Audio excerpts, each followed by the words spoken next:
V Záhorskej galérii Jana Múdrocha v Senici sa otvorila výstava Juliusa Koresku a tiež pokrstila kniha jeho maliarskej tvorby.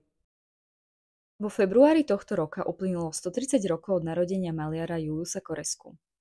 Významný predstaviteľ slovenskej moderny prvej polovice 20. storočia sa vo svojej tvorbe vyhýbal monumentalite a namiesto toho zachytával krajinu Záhoria v jemnej lyrickej podobe.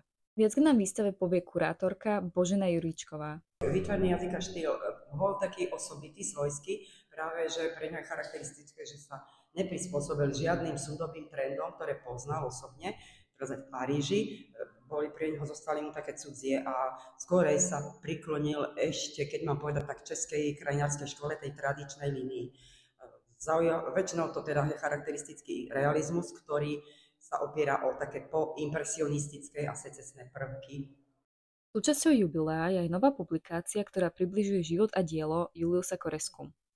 Zachytáva jeho maliarsky vývoj, vzťah ku krajine Záhoria a predstavuje aj najvýznamnejšie diela zo zbierky Záhorskej galérie v Senici. Koľko vlastne teraz galéria jeho diel vlastní a ako sa vám ich vlastne podarilo získať? Galéria, myslím, vlastní 94 diel, ale oni mnohé boli získané ešte od vdovy po Juliusovi Koreskovi v prvej polovici 70.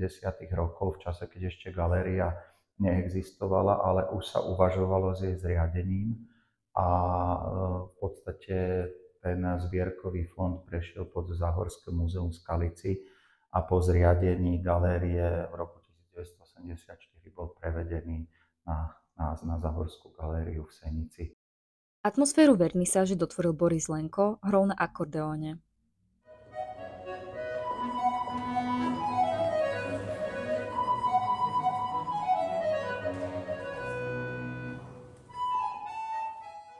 Výstavu môžete navštíviť do 29. júna 2025 a knihu je možné si zakúpiť priamo v Záhorskej galérii. Publikáciu podporil z verejných zdrojov Fond na podporu umenia.